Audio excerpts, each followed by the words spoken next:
Hey, what is up, mortals? It is SBurkVA here with a new video for you. Welcome to part 6 of What If Izuku Had the 10 Rings. I just wanted to greet you guys by saying sit back and relax. You're in for a treat. And so, we begin. It had been a week since the UA entrance exam had concluded. Several hundred students now anxiously waited for their results. Stress eating, exercising, and pacing were driving their parents mad. Izuku, well, he was staring at a cooked fish.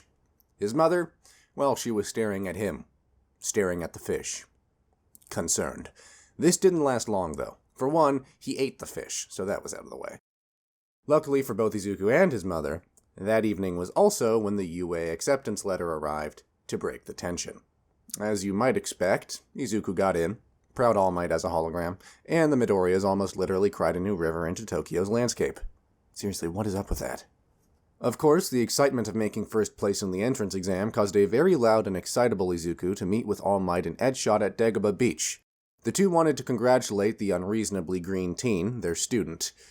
And, of course, as celebrations go, it inevitably led to ice cream. The next couple of days were filled with fussing and preparing for school, until, finally, the day came. Inko saw Izuku off, and the green-haired wielder of the ring set off to his hero academia.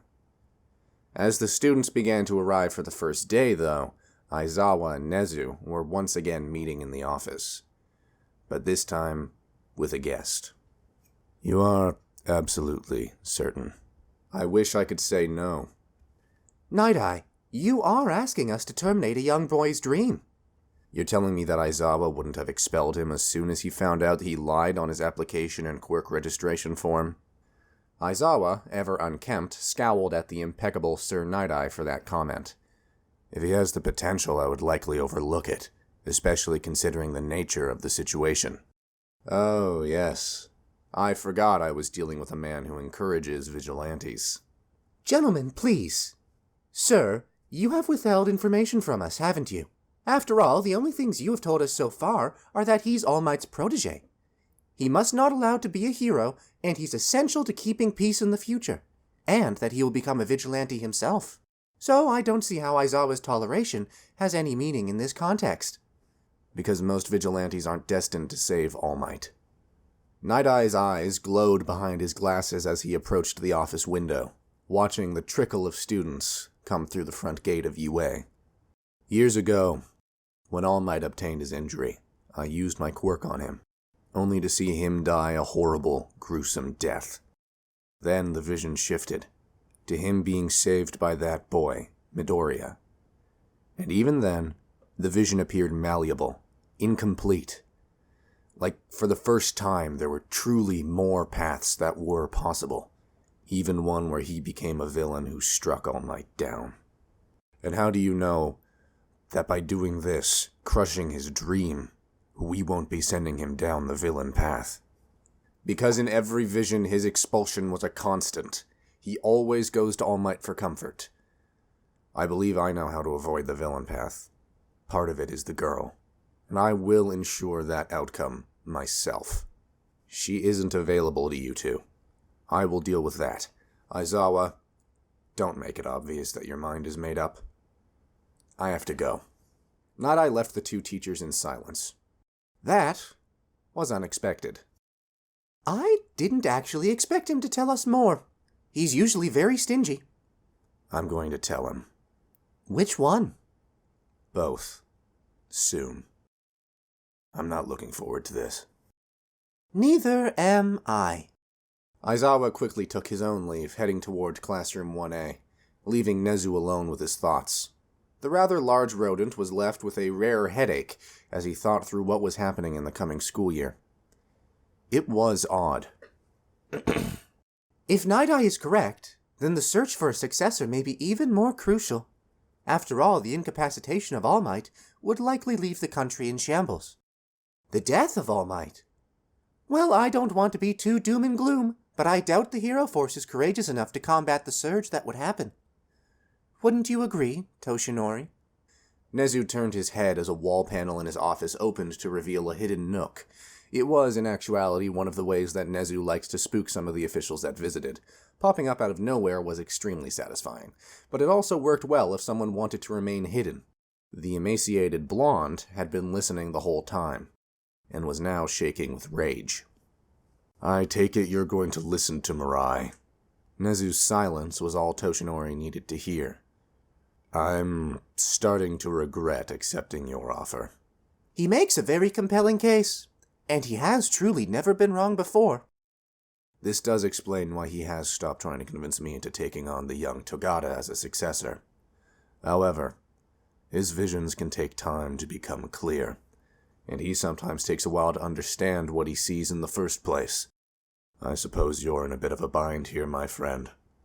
Either you take the risk that your actions deviating from the probable course create a powerful villain, though I must say I believe that to be impossible, or you crush a boy's dreams and hope that it all turns out well in the end while sending him down a path that will have him targeted by the heroes he admires. And what will you do? You've heard it yourself. Your chosen next symbol of peace will be consigned to vigilantism. Something that we, as heroes, are supposed to persecute. Indeed, we're taking a risk by letting him walk off the grounds at all, especially considering your old sidekick's declaration. If word of that got out, it wouldn't matter what his supposed destiny is. We'd likely be charged with negligence, and he with fraud. I'll find a way, whether he's destined to be a hero or a vigilante. He will save people. I don't think I could stop that sentiment within him. Izuku rushed through the gates, excitement written across his face as he mentally prepared for the day. Of course, he slowed down once he entered the halls of the institution that was UA. And he slowed down even further when he accidentally got lost.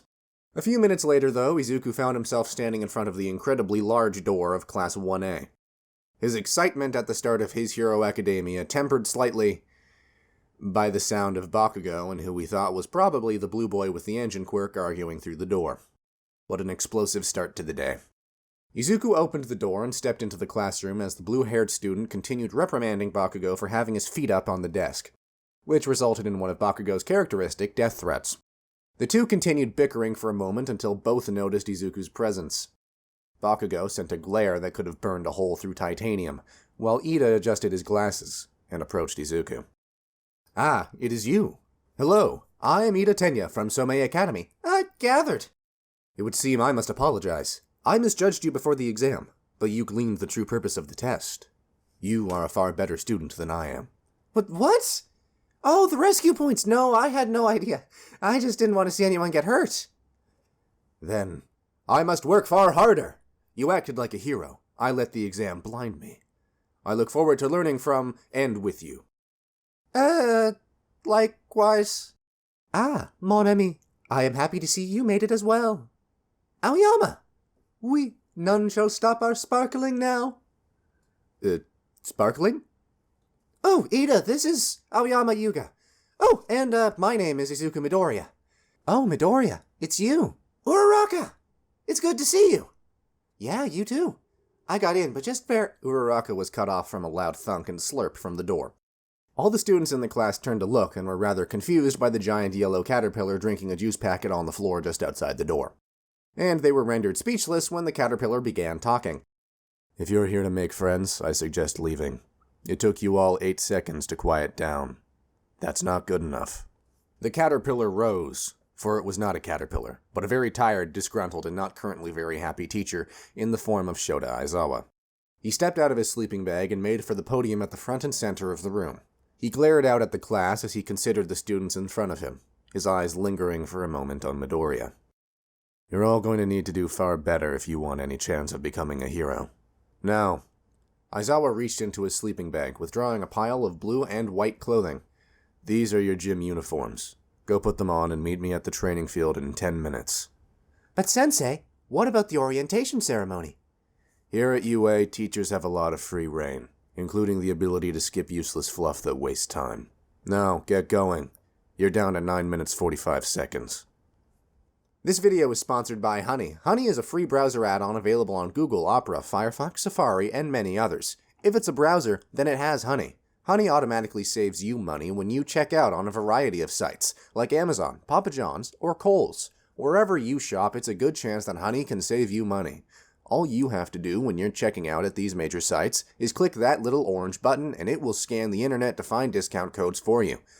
It just takes 2 clicks to install Honey. If there's a coupon code, Honey will find it, and if there's not, then you can rest assured that you are getting the best price possible and there isn't one available on the internet. If you install Honey right now, you can save dozens, if not hundreds of dollars on your shopping, doing nothing. There's literally no reason not to install Honey. It takes 2 clicks, 10 million people use it, it has 100,000 5-star reviews. So unless you hate money, you should install Honey. The class started rushing out of the classroom in a disorganized mob, grabbing their uniforms on the way. Aizawa's eyes followed the students until they were out of sight. Picking up what he needed, so leaving the sleeping bag, this time, Aizawa made his own way down to the training course, letting out a deep sigh.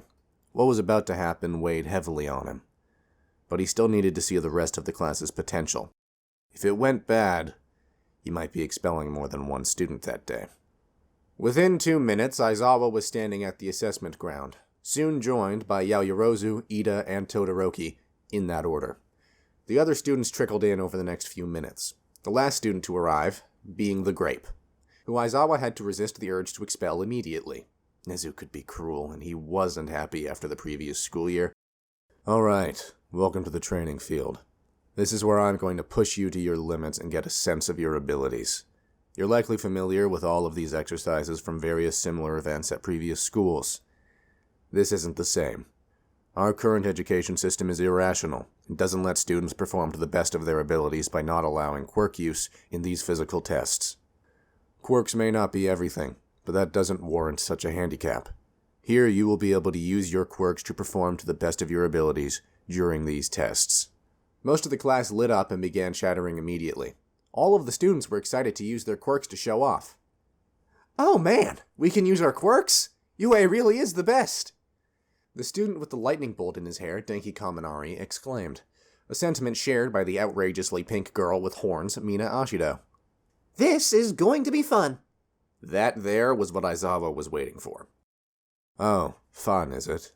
Well then I'll tell you what. The person to come in last on the tests will be deemed to have 0 potential and will be immediately expelled. To say that put the fear of God in the class would be an understatement, especially after he clarified that he meant it.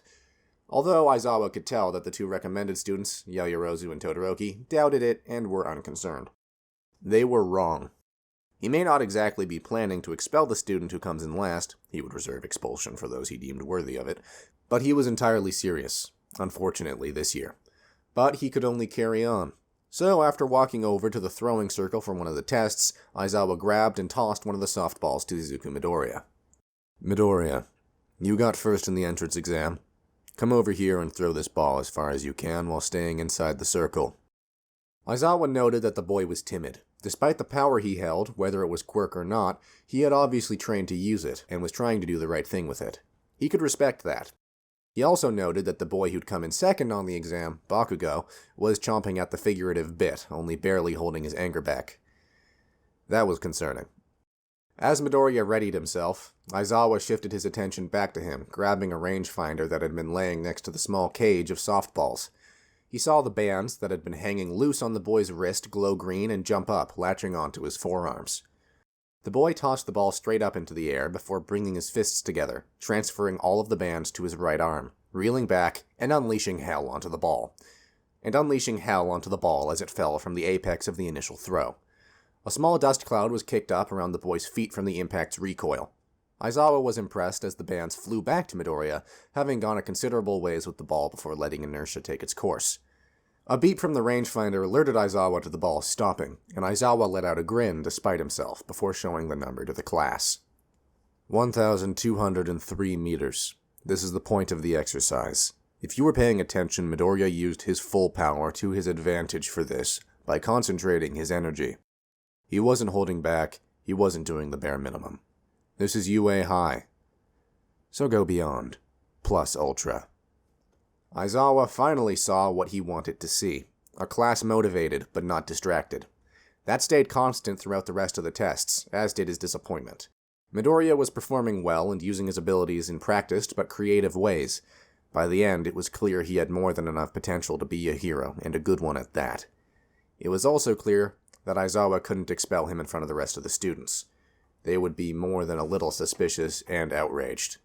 Outraged he could handle if it was only a few, but he would need to have a working relationship with this class for a long time, and he had no other argument, at least no plausible one, for expelling Izuku in the first place that wasn't related to something they were not privy to. He would need to choose his battlefield.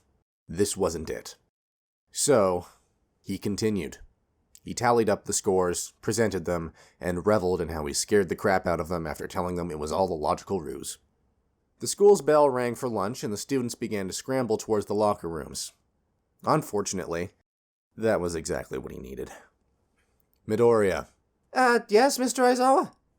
I need you to stay here for a moment. It's important. Oh, all right. Aizawa watched as the last of the rest of the class re-entered the building before motioning for Izuku to follow him. The two walked over to a nearby wall, at which point Aizawa reached behind it and pulled out an All Might, who had been hiding behind said wall, watching the whole time. Izuku let out a scream, and All Might just stood there sheepishly.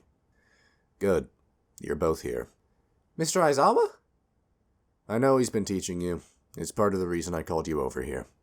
What? I don't understand. We've received some information recently about a few things, including your, shall we say, quirk. Terror crossed the young boy's face as he realized what that meant. If it were up to me, you'd be staying right where you are. But it isn't. So I'm afraid I have to confirm your fear. Izuku Midoriya, I'm sorry, but you are hereby expelled from UA High School. The boy whimpered and fell, weeping. None of the three standing there felt particularly good at the moment. Ha ha ha ha! Really? You aren't even going to try and let him down easy? There's no point in it. He already knew what was coming, as seemingly did you. If this was a surprise, I have no doubt you would be drawing yourself up to full height, irate as endeavor, to scold me and get an answer. There was only silence from the man as he moved over to comfort his apprentice. Do you know how we got this information? Elite Saiyan warrior. Yes. I take it Nezu let you in on this? I was there. Hidden. The rat's not as heartless as I thought. All Might rose from his kneeling position to face Aizawa. To say that I am irate would be a true understatement. I respect that you aren't trying to hide Mirai's words, despite his warning. I'm not as heartless as I seem, either. I was counting on it. Both pros turned toward the unexpected fourth voice. Night-Eye. Aizawa. All Might. It's been a while. I'm not in the mood for wordplay, Mirai. You never were. Why are you here? To follow your advice. I'm trying to change the future I've seen. This is only the beginning. Thank you all for sticking around, and I hope that you enjoyed. Before you leave, we would just like to let you know that We the Celestials has many other channels for your entertainment and viewing purposes. All the information you'll need is right below here in the description, so feel free to check out all the other incredible projects our team creates. Secondly, on behalf of We the Celestials, I'd like to thank everyone involved in the production of today's awesome content. Their details will be in the description below. So, have a divine day.